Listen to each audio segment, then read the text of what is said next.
اچھا جناب، آج ہم تیسرا اسم المشتق پڑھ رہے ہیں، وہ ہے اسم الظرف۔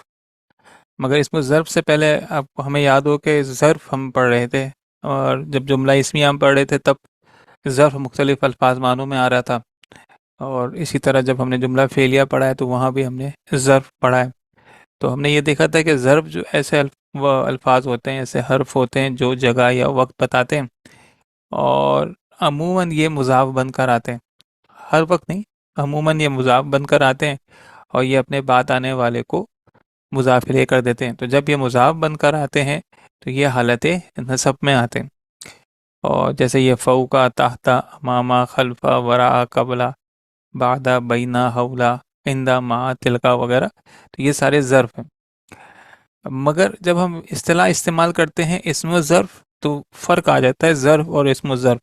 ظرف کا مادہ وزن نہیں ہوتا، اس کی کوئی گردان نہیں ہوتی، یہ جملے میں مبتدا، خبر یا فاعل وغیرہ بن کر نہیں آ سکتے، جبکہ جب ہم اصطلاح استعمال کرتے ہیں اسم الظرف تو اس سے مراد ہے کہ یہ اسم المشتق ہے۔ تو ہم پڑھتے ہوئے آ رہے ہیں کہ اسم المشتق کا مادہ وزن ہوتا ہے اور ان کی گردان ہوتی ہے، اور وہ جملے میں فاعل، مفعول، مبتدا، خبر بن کر آ سکتے ہیں، جبکہ ظرف ایسا نہیں ہے۔ ظرف تو عموماً مضاف بن کر آتے ہیں، اور یہ حالت نصب میں ہوتے ہیں جب یہ مضاف بن کر آتے ہیں، ان کی کوئی گردان وغیرہ نہیں ہوتی۔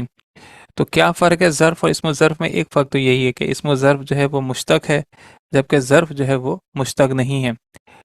اور اسم الظرف میں کسی جگہ یا وقت کے تصور کے ساتھ ساتھ کام کا مفہوم بھی ہوتا ہے، یعنی ظرف اور اسم الظرف میں یہ تو مشترکہ بات ہے کہ دونوں میں کام، دونوں میں جگہ یا وقت کا تصور تو ہوتا ہے۔ جیسے یہاں پہ دیکھا ہے فوقا کے معنی اوپر ہے اور تحتا کے معنی نیچے ہیں، اسی طرح اسم الظرف میں بھی جگہ یا وقت تو ہوتا ہے، مگر اسم الظرف میں جگہ یا وقت کے ساتھ ساتھ کام کرنے کا مفہوم بھی ہوتا ہے، جبکہ ظرف میں ایسا نہیں ہوتا۔ آئیے اس کو دیکھنے کے لیے ہم اسم الظرف دیکھ لیتے ہیں کہ اسم الظرف کیا ہے۔ تو اسم الظرف ایسا اس میں مشتق ہے جو کسی کام کے ہونے یا کرنے کا وقت یا اس کی جگہ کا مفہوم رکھتا ہو، یعنی اس کا مطلب ہے کہ یا تو وہ کوئی کام کا وقت یا زمانہ ظاہر کرے، یا وہ کام کرنے کی جگہ کا مفہوم دے۔ جو کام کے وقت یا زمانے کو ظاہر کرے اس کو ظرف زمان کہتے ہیں، اور جو کام کرنے کی جگہ کا مفہوم دے اس کو ظرف مکان کہتے ہیں۔ مگر اسم الظرف جو ہے اور ظرف میں یہی بنیادی فرق ہے کہ اسم الظرف مشتق ہے، ظرف مشتق نہیں ہے۔ اسم الظرف جگہ اور وقت کے ساتھ ساتھ کام بھی بتاتا ہے، جبکہ ظرف کام نہیں بتاتا۔ تو چونکہ یہ اسم المشتق ہے تو اسم المشتق جو ہے وہ وزن پر منحصر کرتے ہیں، تو اسم الظرف کے بھی تین اوزان ہیں۔ ایک وزن تو ہے مفعلون، ایک وزن ہے مفعلون، اور ایک تیسرا وزن ہے مفعلتون۔ مفعلون، مفعلون اور مفعلتون، اس کی تفصیل تو پھر آپ چیپٹر میں پڑھ لیجئے گا، مگر یہ تینوں وزن جو ہیں یہ فعل ثلاثی مجرد سے جب ہم اسم الظرف بناتے ہیں تو یہ تب اسم الظرف بنتا ہے۔ جیسے سین، جیم اور دال، اس کو مفعلون کے وزن پر ڈالتے ہیں تو یہ مسجدن بن جائے گا، اور کاف، تا اور با، اس کو مفعلون کے وزن پر ڈالیں گے تو یہ مکتبن بن جائے گا۔ اچھا اب دیکھیں، مسجد جو ہے وہ جگہ بھی بتا رہا ہے، اور مسجد میں نماز پڑھی جا رہی ہے، سجدے کی جگہ ہے، تو وہاں جگہ کے ساتھ ساتھ کام کا مفہوم بھی ہے۔ مفعلون جو ہے وہ جگہ بھی بتا رہا ہے، مکتب، اور کام بھی بتا رہا ہے۔ اسی مفعلون کے وزن پر ایک اور لفظ ہوتا ہے مطبخن، یعنی کہ باورچی خانہ، کچن، تو اب وہ جگہ بھی بتا رہا ہے، وہاں پر کام کی ایکٹیویٹی بھی بتا رہا ہے۔ کچھ ایسی جگہ ہوتی ہیں جہاں پر مسلسل کام ہو رہا ہو، بہت زیادہ کام ہو رہا ہو، تو وہ مفعلتون کے وزن پر آتا ہے، جیسے دال، ری، را اور سین، درس و تدریس۔ یہ جب مفعلتون کے وزن پر آتا ہے تو یہ مدرستون آ جاتا ہے۔ مدرسہ ایسی جگہ ہے جہاں یہ مسلسل کام ہو رہا ہوتا ہے۔ تو ثلاثی مجرد سے اسم الظرف کے تین اوزان ہیں، مفعلون، مفعلون اور مفعلتون۔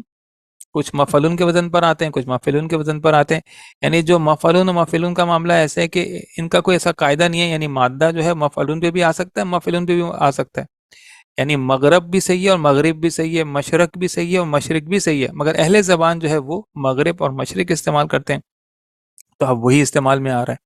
تو تین اوزان ہو گئے ثلاثی مجرد سے اسم الظرف بنانے کے، مفعلون، مفعلون، مفعلتون۔ اسم الظرف ایسا اسم مشتق ہے جو جگہ اور وقت کے ساتھ ساتھ کام کا ہونا بھی بتائے، اس میں اور ظرف میں فرق کیا ہے کہ ظرف کی گردان نہیں ہوتی، ظرف مشتق نہیں ہے، اس کی گردان ہوتی ہے اسم الظرف کی، اور اسم الظرف مشتق ہوتا ہے۔ یہ کام اور جگہ کے ساتھ، جگہ اور وقت کے ساتھ ساتھ کام بھی بتاتا ہے۔ اچھا، اب چاہے مفعلون کے وزن پر جمع بنے یا مفعلون کے وزن جو بنا ہے اسم الظرف اس کی جمع ہو، چاہے مفعلتن، تینوں کی جو جمع ہے اس کا ایک ہی وزن ہے اور وہ ہے مفاعلو۔ جیسے مسجدن، یہ مفعلون کے وزن پر آیا ہے، جب اس کی جمع بنے گی تو مساجدو۔ مکتبن، یہ مفعلون کے وزن پر آیا ہے، جب اس کی جمع بنے گی تو مکاتبو۔ مفعلتن کے وزن پر مدرستن، جب اس کی جمع بنے گی تو مدارسو۔ تو یہ تو تین ہیں جو واحد اسم الظرف کے اوزان ہیں ثلاثی مجرد سے، مفعلون، مفعلون اور مفعلتن۔ ان کی جب جمع بنائی جاتی ہے تو وہ ایک ہی وزن ہے، مفاعلو۔ تو یہاں نوٹ کرنے والی بات یہ ہے کہ جب یہ تینوں واحد کے اوزان ہیں تو یہ منصرف ہے، مگر جب ان کی جمع بندی ہے تو یہ غیر منصرف ہو جاتا ہے۔ تو بالکل ہم نے شروع میں جو پڑھا تھا کہ مسجدون جو ہے وہ ایسی مثال ہم نے پڑھی تھی کہ واحد جو ہے منصرف ہے اور جمع جو ہے وہ غیر منصرف ہے، جو ہم عدد کے چیپٹر میں ہم نے ایکسرسائز کی تھی۔ مسجدن کی جمع مساجدو اور مدرستن کی جمع مدارسو۔ تو اب اصل میں اب ہم پڑھ رہے ہیں کہ اس کے پیچھے ان کے اوزان ہیں، کیونکہ یہ اسم الظرف ہے۔ اسم الظرف جب ثلاثی مجرد سے بناتے ہیں تو چاہے مفعلون ہو، مفعلون ہو، مفعلتن، یہ منصرف ہوتے ہیں، اور جب ان کی جمع بنائی جاتی ہے تو یہ غیر منصرف ہو جاتا ہے اور وہ ہے مفاعل۔ تو اس کو اس طرح یاد کر سکتے ہیں، مدرستن سے مدارسو، مکتبن سے مکاتبو، مسجدن سے مساجدو۔ یہ تو ہو گیا ثلاثی مجرد سے اسم الظرف بنانے کا طریقہ۔ ثلاثی مزید سے اسم الظرف بنانے کا طریقہ وہی ہے جس طریقے سے ہم اسم المفعول بناتے ہیں۔ یعنی آپ نوٹ کیجئے، کیا انٹرسٹنگ بات ہے کہ اگر آپ ممتحنن بناتے ہیں، ممتحنن بن جاتا ہے امتحان لینے والا، انویجلیٹر، جو کہ کلاس روم میں امتحان لے رہا ہوتا ہے۔ اور جب ہم اسم المفعول بناتے ہیں یعنی عین پہ زبر لگا دیتے ہیں تو ممتحنون ہو جاتا ہے۔ اب ممتحنون کے معنی کیا ہوگے؟ ایسے لوگ جن کا امتحان لیا جا رہا ہے۔ مگر ہم نے یہاں دیکھا کہ جس طریقے سے اسم المفعول بنایا جاتا ہے ثلاثی مزید سے، اسی طریقے سے اسم الظرف بھی بنایا جاتا ہے۔ اس کا مطلب ہے کہ ممتحنون کہیں اسم المفعول کے معنوں میں آ سکتا ہے اور کہیں اسم الظرف کے معنوں میں بھی آ سکتا ہے۔ تو اگر یہ اسم الظرف ہے تو اسم المفعول ہے تو اس کے معنی کیا ہے؟ جن کا امتحان لیا گیا۔ اگر یہ اسم الظرف ہے تو اس کے معنی کیا ہے؟ امتحانی کمرہ، ایگزامینیشن ہال، امتحان کی جگہ یا وقت۔ اس مثال سے ہمیں یاد رہے گی بات کہ ثلاثی مزید سے اسم الظرف بنانے کا قاعدہ وہی ہے جو ثلاثی مزید سے اسم المفعول بنانے کا طریقہ ہے۔ تو ثلاثی مجرد سے اسم الظرف بناتے ہیں مفعلون، مفعلون، مفعلتن، ان کی جمع آتی ہے مفاعلو۔ اور ثلاثی مزید سے اسم المفعول، اسم الظرف بنانے کا طریقہ وہی ہے جو کہ اسم المفعول بنانے کا ہے، اور وہ کیا ہے کہ مضارع کا پہلا صیغہ لیتے ہیں، علامت مضارع ہٹا کر اس پہ میم پیش والی لگاتے ہیں، عین پہ زبر لگاتے ہیں اور لام پر تنوین لگاتے ہیں۔ اب دیکھیں یہاں پہ ایک مثال دی گئی کہ باب افعال اور ثلاثی مجرد کے اسم الظرف میں تقریباً مشابہت ہو جاتی ہے اور صرف زبر اور پیش کا فرق باقی رہ جاتا ہے۔ جیسے مخرج ثلاثی سے ہے، اس کے معنی ہے نکلنے کی جگہ، جبکہ مخرجن باب افعال سے اس کے معنی ہے نکالنے کی جگہ۔ مدخلن داخل ہونے کی جگہ اور مدخلن داخل کرنے کی جگہ۔ اور اس کی وجہ یہی ہے کہ میم پر پیش اور میم پر زبر ہو جاتا ہے، کیونکہ ثلاثی مجرد سے جو اسم الظرف کے تین اوزان ہم نے پڑھے وہ سب میم پر زبر ہیں، مفعلون، مفعلون اور مفعلتن۔ جبکہ جب ہم اسم الظرف ثلاثی مزید سے بناتے ہیں تو اس کا وہی طریقہ ہے جو کہ اسم المفعول کا ہے، اور وہ کیا ہو جاتا ہے؟ میم پر پیش سے ہو جاتا ہے۔ تو یہ بہت باریک سا فرق ہے، مگر دونوں کے معنوں میں فرق آ جاتا ہے۔ پھر ہم نے پیچھے پڑھا تھا کہ جب ہم اسم المفعول پڑھ رہے تھے تو ہم نے پڑھا تھا کہ باب انفعال سے چونکہ تمام افعال لازم ہوتے ہیں، یعنی کہ ان کا مفعول نہیں ہوتا تو ان کا اسم المفعول نہیں بنتا، ان کا مجہول بھی نہیں بنتا، ان کا اسم المفعول بھی نہیں بنتا، مگر اسم المفعول کے طریقے کے مطابق اسم الظرف بنتا ہے۔ جیسے نون، ہا را اور فا، جب اس کو ہم اسم الظرف بنائیں گے باب انفعال سے تو یہ منحرفن بن جائے گا، اس کے معنی ہوں گے مڑنے کی جگہ یا مڑنے کا وقت۔ تو ٹھیک ہے اسم المفعول تو نہیں بنتا، مگر اسم المفعول کے طریقے کے مطابق ان کا اسم الظرف بن جاتا ہے۔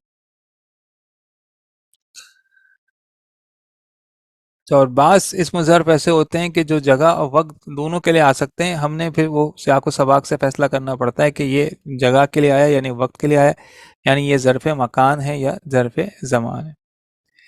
ذخیر الفاظ دیکھ لیجیے، فصاحہ کشادگی اختیار کرنا، باب تفاعل سے کشادہ ہونا، بریحہ ٹلنا ہٹ جانا، رجع رجوع واپس جانا لوٹ آنا، رسدہ انتظار کرنا گھات لگانا، بردہ ٹھنڈا ہونا ٹھنڈا کرنا، حبسہ قید کرنا قبضے میں رکھنا۔ اذا جب بھی، قیلہ کہا گیا کہا جائے، قیلہ جو ہے یہ مجہول کا صیغہ ہے، قالا معروف کا صیغہ ہوتا ہے اور قیلہ مجہول کا صیغہ ہے، وہی مادہ ہے قاف لاؤ واو اور لام باب نصرہ سے۔ نملتن اس کی جمع ہے نملن چونٹی، سکنا سکونن ٹھہر جانا مسکین ہونا، رقدہ سونا، طلع طلوع ہونا نکلنا، اور ملکہ ملکن مالک ہونا۔ اب ہم نے ان آیات سے بھی وہی کرنا ہے جو کہ ہم پچھلے چیپٹرز میں کر رہے تھے، یعنی ان کا ترجمہ کرنا، اسم الظرف کا شناخت کرنا ہے اور اعرابی حالت دیکھنی ہے، اس کی وجہ بیان کرنی ہے۔ تو جو پہلی آیت ہے قد علیما کلو اناسم مشربہم، قد علیما جان لیا، کلو اناسن ہر ایک نے، قد علیما جان لیا، کلو اناسن ہر ایک نے، مشربہم، مشرب یہ مفعلون کے وزن پر آیا ہے اور یہ بن گیا گا مشربن، مشرب پینے کی جگہ، اسم الظرف ہے اور یہاں پہ جگہ کے لیے آیا ہے، مشربہم ان کے پینے کی جگہ۔ تو قد علیما جان لیا، کلو اناسن ہر ایک نے، مشربہم اپنے پینے کی جگہ، ان کے پینے کی جگہ یعنی کہ اپنے پینے کی جگہ۔ تو یہاں مشربہ آیا ہے، شین را اور با باب سمعہ سے ہے، ثلاثی مجرد سے بنا ہے، اس لیے یہ مفعلون کے وزن پر آیا ہے، اور یہاں نصب ہونے کی وجہ یہ ہے کیونکہ یہ علیمہ کا مفعول ہے، جان لیا پینے کی جگہ، تو علیمہ کا مفعول جو ہے مشربہ ہے، اور کلو اناسن جو ہے یہاں پر علیمہ کا فاعل ہے، تو جان لیا ہر ایک نے اپنے پینے کی جگہ۔ جی آیت نمبر 2، الاللہ مرجعکم، یہ کوئی صاحب اگر ترجمہ کر دیں۔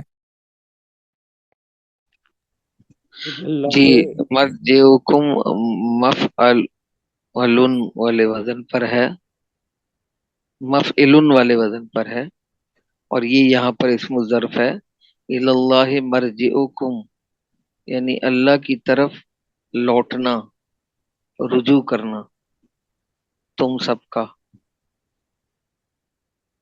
جی ویسے تو اس کا بامعاورہ ترجمہ تو یہی ہو جائے گا کہ اللہ کی طرف تم سب کو لوٹنا ہے، اور اگر لفظی ترجمہ کریں تو اللہ کی طرف تم سب کی لوٹنے کی جگہ ہے، الاللہ مرجعکم، اللہ کی طرف تم سب کی لوٹنے کی جگہ۔ مرجعکم مرکب اضافی ہے، اور جیسے کہ آپ نے کہا یہ مفعلن کے وزن پر آیا ہے، اس کا مادہ جو ہے وہ را جیم اور عین ہے، را جیم اور عین ہے، باب ضربہ ہے، اور مفعلن کے وزن پر مرجعن، اور یہ حالت رفع میں ہے، واحد ہے اور مذکر ہے، اوپر والا مشربہ بھی واحد مذکر ہے اور نیچے والا بھی مرجعو واحد مذکر ہے۔ جی کوئی اور صاحب اگلی آیت کر دیں۔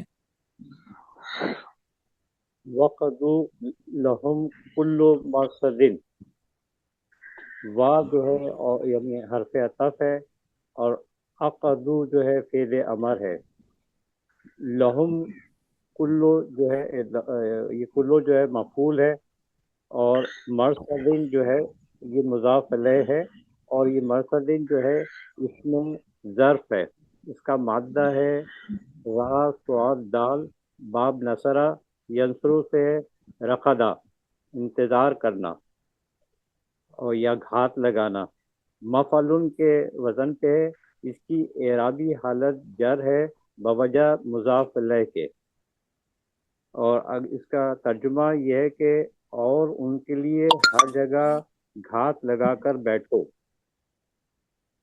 صحیح جی، یہ جو امر ہے یہ اقعدو ہے، اقعدو نہیں اقعدو ہے یہ، کیونکہ اس کا جو عین ہے اس پر پیش ہے، تو یہ جی جی اقعدو آ جاتا ہے امر جب بنائیں گے تو، اور باقی امر ہے جیسے آپ نے کہا کہ اور تم سب بیٹھو، لہم ان کے لیے، کل مرصدن ہر بیٹھنے کی جگہ پر، مرصد را صاد اور دال ہے، اور یہ مفعلن کے وزن پر مرصدن ہے، اور کلہ کا چونکہ یہ مضاف الیہ ہے اس لیے یہ حالت جر میں ہے، اور کلہ اس لیے ہو گیا کہ یہ مفعول ہے اقعدوا، اور تم سب بیٹھو، ان سب کے لیے ہر بیٹھنے کی جگہ پر، مرصد بیٹھنے کی جگہ، را صاد اور دال کلہ کا مضاف الیہ ہے اس لیے حالت جر میں۔ جی آیت نمبر 4۔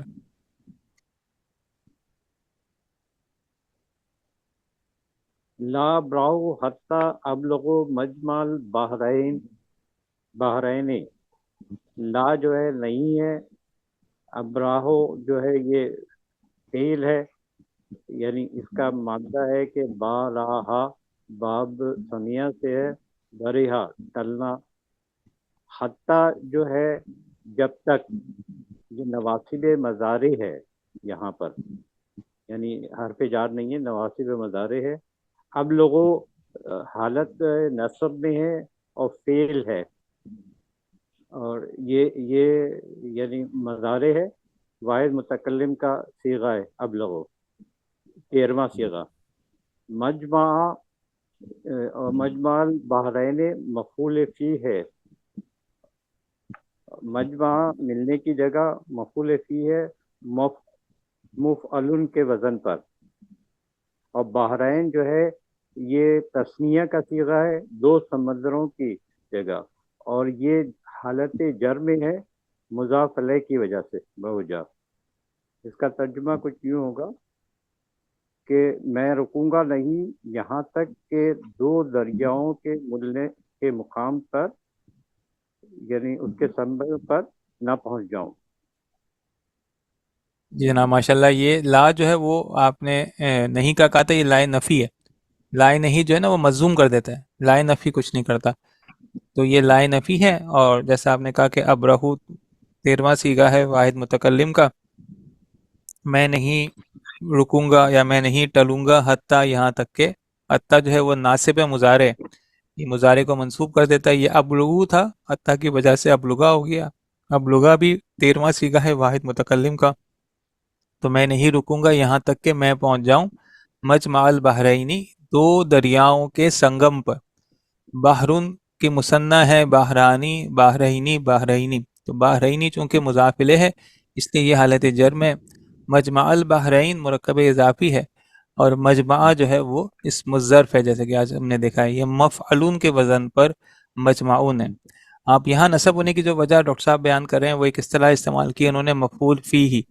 مفعول فیہ جو ہے وہ اصل میں ظرف کو ہی کہتے ہیں، 5 طرح کے مفعول ہیں، تو اس میں ایک مفعول جو ہم اب تک پڑھتے ہوئے آ رہے ہیں جملہ فعلیہ میں، وہ اس کو کہتے ہیں مفعول بہ، اور یہ جو اسم ظرف ہے یا ظرف ہے تو اس کو پھر کہتے ہیں مفعول فیہ۔ مفعول فیہ ہو یا ظرف لکھا ہو بات ایک ہی ہے، تو مجمع چونکہ اسم الظرف ہے تو اس کو بجائے اسم الظرف کہنے کے یہاں پر مفعول فیہ اس لیے کہہ رہے ہیں کہ یہاں حالت نصب میں آنے کی وجہ یہی ہے کیونکہ یہ اب لغا کا یہ مفعول ہے، تو اب یعنی ہمیں یہ بتانا پڑتا ہے نا کہ یہ حالت نصب میں آنے کی اس کی وجہ کیا آئی ہے، تو یہاں بجائے مفعول بھی کہنے کے یہاں پر مفعول فیہ کہا جاتا ہے، اور اصل میں ظرف کو ہی مفعول فیہ کہتے ہیں، اس لیے حالت نصب میں آ رہا ہے۔ تو اسم کے نصب ہونے کے جو 11-12 وجوہات ہیں ان میں سے ایک وجہ جو ہے مفعول فیہ بھی ہے، یعنی ظرف ہے، اور ظرف عموماً ہم پڑھتے ہیں کہ حالت نصب میں آتا ہے، خاص طور پہ جو سادہ ظرف ہے وہ تو عموماً مضاف بن کر ہی آتا ہے۔ تو لا ابرہو میں نہیں رکوں گا یہاں تک کہ میں پہنچ جاؤں 2 دریاؤں کے سنگم پر، یا 2 دریاؤں کے ملنے کی جگہ پر۔ انشاءاللہ نصب ہونے کی جو وجوہات ہے وہ ہم یہ اسماء مشتقہ مکمل ہو جائے گا تو پھر ہم اس کو انشاءاللہ اس کا بھی مطالعہ کر لیں گے۔ جی آیت نمبر 5 کو حساب کر لیں۔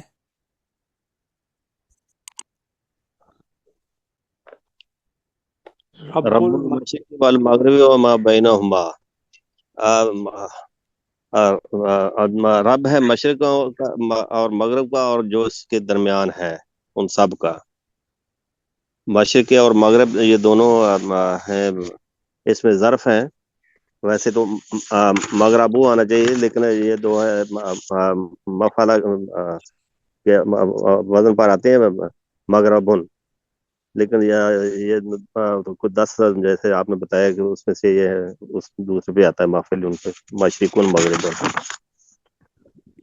میں نے حضرت یہ بتایا تھا، اس کو تھوڑا ٹھیک کر لیں، ہو سکتا ہے میں نے صحیح نہیں بتایا ہو۔ اس کو ہم آ جاتے ہیں کہ مضارع مضموم العین سے استعمال ہونے والے تقریباً 10 الفاظ ایسے ہیں جو خلاف قاعدہ مفعلن کے بجائے مفعلن کے وزن پہ استعمال ہوتے ہیں، غالباً آپ یہی پیراگراف آپ کہہ رہے ہیں۔ تو جی جی جی جی، تو بجائے مغرب کے مغرب، مغربن کے بجائے مغرب ہو جاتا ہے، مشرقن کے بجائے مشرقن ہو جاتا ہے، مسجدن کے بجائے مسجدن ہو جاتا ہے۔ تو یعنی اہل زبان جس طرح استعمال کرتے ہیں ہم تو اسی کو اسی طرح کر لیں گے۔ تو اب آ جاتے ہیں اپنی آیت پر۔ تو مشرق اور مغرب کا رب اور جو ان دونوں کے درمیان ہے۔ تو مشرق اسم ظرف ہے، مغرب اسم ظرف ہے، دونوں مفعولن کے وزن پر آئے ہیں۔ دونوں حالت جر میں آنے کی وجہ یہ ہے کہ یہ ربو کا مضاف الیہ ہے، اور بینہ یہاں پر ظرف ہے، گو کہ ہمیں ظرف تو نہیں نکالنا، مگر ہم ہاتھوں ہاتھ یہ بھی دیکھ لیتے ہیں کہ مشرق اور مغرب جو ہے وہ اسم ظرف ہے، اور بینہ جو ہے وہ ظرف ہے۔ اسم ظرف اور ظرف دونوں ایک ہی آیت میں آ گئے ہیں۔ قالت نملۃ یا ایھا النمل ادخلوا مساکنکم، کہا ایک چونٹی نے، اے چونٹیوں، کہا ایک چونٹی نے، اے چونٹیوں، ادخلوا، ادخلوا امر کا صیغہ ہے، تدخلون تھا، ادخلوا تم سب داخل ہو جاؤ، مساکنکم اپنے ٹھہرنے کی جگہ میں، اپنے مسکنوں میں۔ یہاں مساکن جو ہے مفاعلو کے وزن پر آیا ہے، مفاعلو کے وزن پر مساکنو، اور مساکنو چونکہ یہاں پہ جو ہے وہ مفعول فی ہی ہے ادخلو کا، اس لیے یہ حالت نصب میں آیا۔ تو کہا ایک چونٹی نے، اے چونٹیوں تم سب داخل ہو جاؤ اپنے ٹھہرنے کی جگہ میں، اپنے رہنے کی جگہ میں۔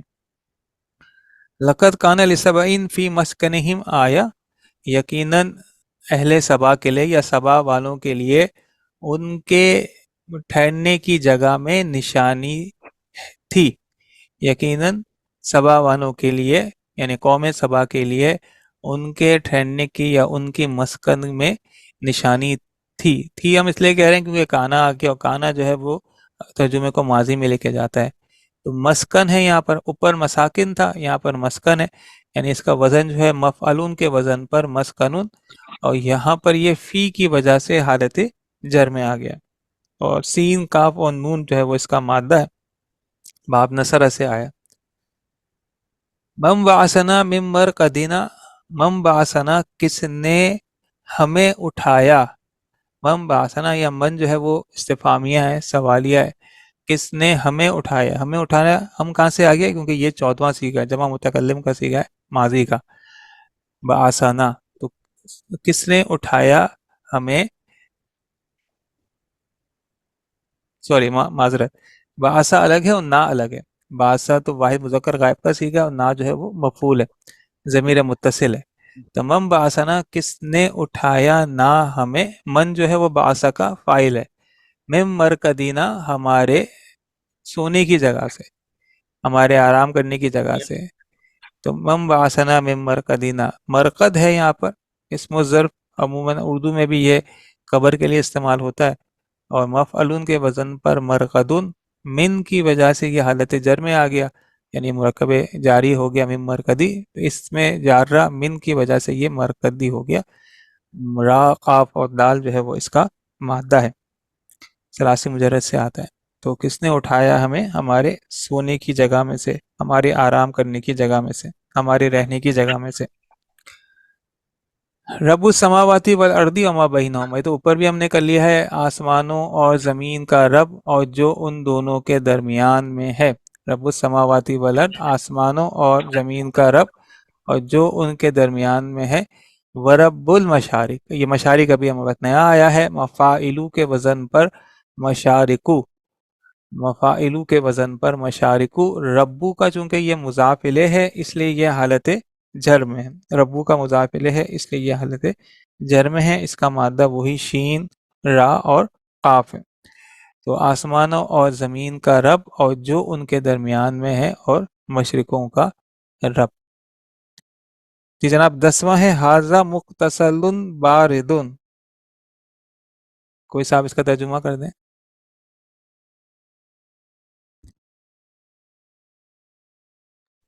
مغتسل، یہ مفعلتن والی بات میں جو بھی آپ نے بتائی تھی، اور یہ مزید فی والے باب سے آ رہا ہے، بارد ٹھنڈا، هذا مغتسل یہ ٹھنڈے نہانے کی جگہ کہہ لیں.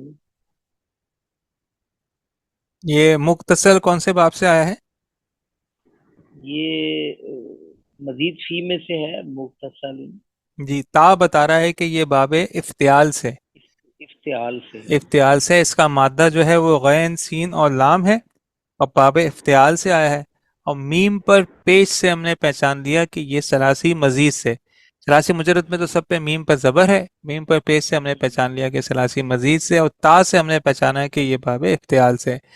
تو حاضر مغتسل یہ ہے نہانے کی جگہ. اب اس کی صفات آ رہی ہیں باردن ٹھنڈا، اور آگے و شراب اور پینے کی جگہ. یعنی اگر بالکل پوری آیت کا ترجمہ کریں حاضر مغتسل باردن و شراب، تو یہ ہے ٹھنڈی اور پینے کی جگہ. حاضر مغتسل یہ نہانے کی جگہ ہے، باردن جو کہ ٹھنڈا ہے، یہ ٹھنڈے نہانے کی جگہ ہے. تو اسم الظرف ہے یہ.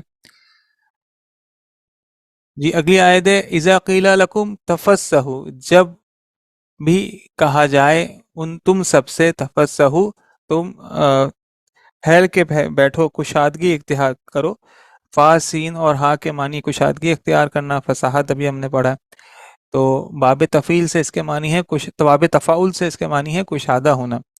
تو وَإِذَا قِيلَ لَكُمْ تَفَسَّحُوا امر کا صیغہ ہے، اور جب بھی کہا جائے تم سے تم کشادگی اختیار کرو، فی المجالسی، یہ مجالس ہے اصل میں ہمارے لیے اسم الظرف، بیٹھنے کی جگہ. تو یہ مجلسن کی جمع ہے مجالسو، جمع ہو گیا بیٹھنے کی جگہیں. جب بھی تم سے کہا جائے، تم سب سے کہا جائے، قیلہ جو ہے مجبور کا صیغہ ہے، جب بھی تم سے کہا جائے تم کشادگی اختیار کرو بیٹھنے کی جگہوں میں. تو مفاعلو کے وزن پر ہے مجالسو، اور یہاں فی کی وجہ سے یہ مجرور ہے. فا افسحو، اب دیکھیں مادہ ایک ہی ہے، فا سین اور ہا، جیسے ہم نے بھی ذخیرہ الفاظ میں دیکھا ہے باب تفاعل سے اس کے معنی ہے کشادگی اختیار کرنا، کشادہ ہونا، اور باب فتح سے اس کے معنی ہے کشادہ کرنا، کشادگی کرنا. تفاعل سے معنی ہے کشادہ ہونا، اور باب فتح سے اس کے معنی ہے کشادگی کرنا. یہ دو فرق ہے.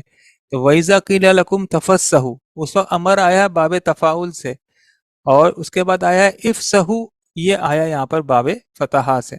ایک ہے کشادگی ہونا اور ایک ہے کشادگی کرنا. تو جب بھی کہا جائے تم سب سے کہ تم سب کشادہ ہو جاؤ بیٹھنے کی جگہوں میں، مجلسوں میں، فا افسحوا، بس تم سب کشادگی کر لو. تو افسحوا ہے یہاں پر امر کا صیغہ باب فتح سے.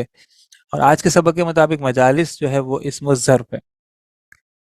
سلام ہی حتی مطلع الفجر، یہ سلامتی ہے، یہ یا ہیا کا ترجمہ وہ کر لیتے ہیں، سلامتی ہے وہ فجر کے طلوع ہونے کے وقت تک. تو مطلع الفجر مفعلون کے وزن پر مطلعن آیا ہے، تو سلامتی ہے یہاں تک کہ فجر کے طلوع ہونے کے وقت تک. مطلع الفجر مرکب اضافی ہے، بلکہ یہاں پر جو ہے وہ حتی وہ ہے حرف جار رہا ہے. تو یہ بھی ہو سکتا ہے کہ حتیٰ کی وجہ سے جو ہے مطلعی جو ہے وہ حالت جر میں آیا ہو. اگر یہ تو مفعول فی ہوتا تو نصب میں آتا. تو اصل میں یہاں پر یہ حتیٰ کی وجہ سے مضاف مطلعی حالت جر میں آ گیا، اور پھر فجر جو ہے وہ مطلعی کا مضاف الیہ ہے. تو سلامتی ہے وہ فجر کے طلوع ہونے کے وقت تک. مطلعون جو ہے یہاں پر اسم الظرف ہے. مشق نمبر 4 الف میں ہم نے اسم الظرف کی مشق کر لی تھی. اسم الظرف ایسا اسم ہوتا ہے جو جگہ اور وقت کے ساتھ ساتھ کام بھی بتائے، یعنی جگہ یا وقت بتائے اس کے ساتھ کام بتائے. ثلاثی مجرد سے اس کے اوزان ہے مفعلون، مفعلون اور مفعلتن، اور اس کی جمع آتی ہے مفاعلو. ثلاثی مزید سے اس کا طریقہ وہی ہے جو ثلاثی مزید سے اسم المفعول بنانے کا ہے. مشق نمبر 54 با میں ظرف کرنا ہے، اور ظرف اور اسم الظرف کا فرق جو ہے وہ مرتبہ پھر تازہ کر لیں کہ اسم الظرف جو ہے وہ مشتق ہے، جبکہ ظرف جو ہے وہ مشتق نہیں ہے.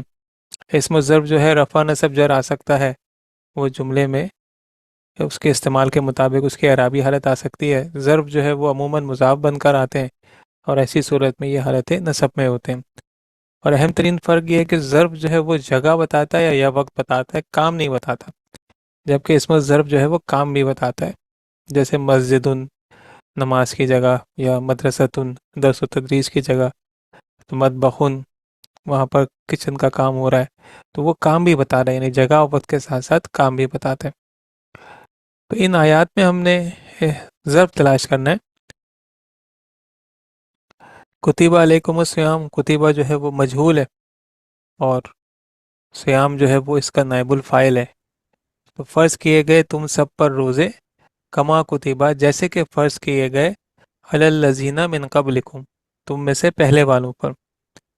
تو یہاں پر جو یہاں جو ظرف ہے وہ قبلی ہے، اصل میں یہ قبلو تھا اور من کی وجہ سے قبلی ہے۔ یہ قبلکم تھا، قبلہ مضاف و کم مضاف الیہ، اور من کی وجہ سے مضاف جو ہے وہ حالت جر میں آ گیا، چنانچہ یہاں ظرف بھی حالت جر میں آ گیا۔ ولا تقاتلہم عند المسجد الحرامی، اور نہیں تم سب قتال کرو ان سے مسجد حرام کے نزدیک۔ تو یہ عند آ گیا ظرف، عند المسجد الحرامی۔ عند عموماً ظرف عموماً مضاف بن کر آتے ہیں، تو اس صورت میں یہ حالت نصب میں ہوتے ہیں، اور مسجد الحرامی عند کا جو ہے مضاف الیہ ہو گیا۔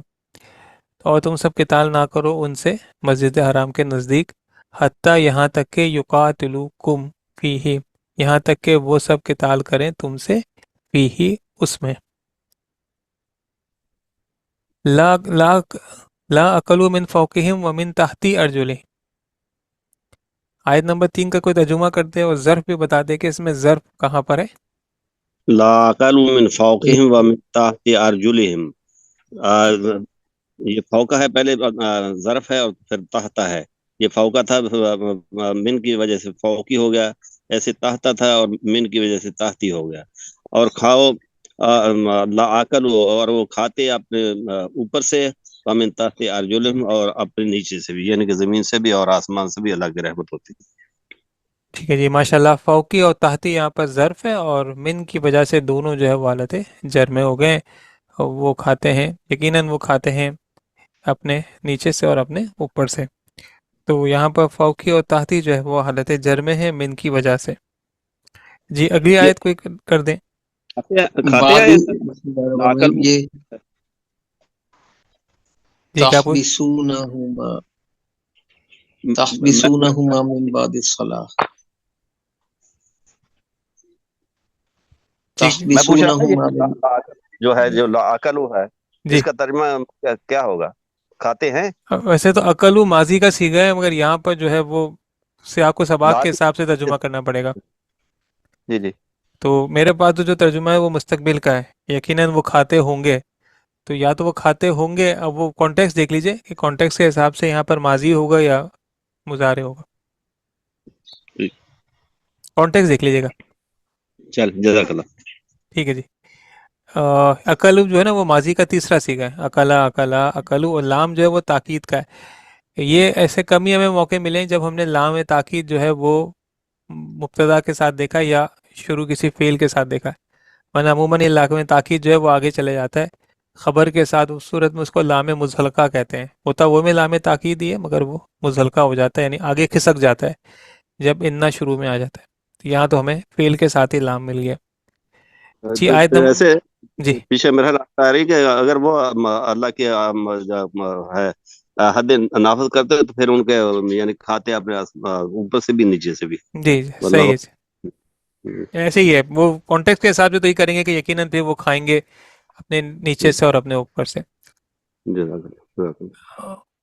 اچھا جی آیت جی تحبسونہما من بعد الصلاۃ، اس میں یہ جو بعدی ہے یہ ظرف ہے، اور مم کی وجہ سے یہ وہ اس حالت جر میں چلا گیا نا۔ تو تحبسونہما وہ دونوں، اب تحبسو کا مجھے مطلب نہیں آتا کہ اس کا مطلب کیا ہے، وہ اپنے تسبیح آپ کرنا، پابند کرنا ہے، یہاں آئے گا ویسے بھی پابند قید کرنا۔ کرنا۔ جی جی، ہاں دونوں کو روک لو نماز کے بعد۔ ہاں تم اپنے آپ کو روک لو دونوں نماز کے بعد۔ تم روک لو ان دونوں کو نماز کے بعد۔ ہاں ہما، تم دونوں روک لو ان دونوں کو نماز کے بعد، تم روک لو ان دونوں کو نماز کے بعد۔ اچھا اب بس یا حبسہ کے معنی قید ہے کرنا، قید کرنا، قبضے میں رکھنا۔ تو ٹھیک ہے۔ اب تحبسونا، ہما الگ ہے اور تحبسونا الگ ہے، یعنی یہ جمع مذکر حاضر کا صیغہ ہے. تم سب روک لو ہما ان دونوں کو، تم سب روک لو ان دونوں کو من بعد الصلاۃ نماز کے بعد. اس میں جو ظرف ہے وہ پھر بعدی ہے اور من کی وجہ سے حالت جر میں آ گیا. تو تحزبونہما، تم سب روک لو ان دونوں کو من بعد الصلاۃ نماز کے بعد. ہوا عند اللہ عظیم، یہاں پر عندہ جو ہے وہ ظرف ہے، وہ اللہ کے نزدیک عظیم بڑا ہے. عندہ جو ہے وہ ظرف ہے، اور جیسے کہ ہمیں پتہ ہے کہ یہ عموماً مضاف بن کر آتا ہے، ایسی صورت میں یہ حالت نصب میں ہوتا ہے، تو وہ اللہ کے نزدیک بڑا ہے. لا ترفعو، یہ لائے نہیں ہے، ترفعونا کو ترفعو کر دیا ہے، تو لا ترفعو اصواتکم، تم سب بلند نہ کرو اپنی آواز، تم سب بلند نہ کرو تم سب کی آواز، یعنی کہ اپنی آواز فوق صوت النبی، نبی کے آواز سے اوپر. فوق صوت النبی ہے جو مرکب اضافی ہے پیچیدہ والا، یعنی وہ دوسرے چیپٹر کا مرکب اضافی ہے. فوق مضاف، صوتی مضاف الیہ، صوتی مضاف، اور النبی مضاف الیہ. اسواتا مفعول ہے اس لیے حالت نصب میں آ گیا. یہ ترفعونا تھا، لایا نہیں کی وجہ سے ترفعو ہو گیا. یہاں پہ جو ظرف ہے وہ فوقہ ہے، اوپر، تو تم سب بلند نہ کرو اپنی آوازیں نبی کی آواز سے اوپر. اور یوم لا تملک نفس لنفس شیئا، اس دن کوئی کسی کے کام نہیں آ سکے گا. ویسے تو ملکہ کے معنی ہوتے ہیں مالک ہونا باب درابا سے، یہاں کام آنے کے معنوں میں آ رہا ہے. تو یوما، اس دن، لا تملک نفسن، کوئی کام نہ آئے گا، لنفسن، کسی کے، شیئن، ذرہ برابر بھی. تو یہاں پہ جو ظرف ہے وہ یوما ہے، یوما ظرف ہے کیونکہ وہ دن بتا رہا ہے، تو اسی لیے حالت نصب میں بھی ہے. بعض اوقات ظرف جو ہے وہ حالت نصب میں اس لیے اکیلے بھی آتا ہے تو حالت نصب میں بھی آ جاتا ہے.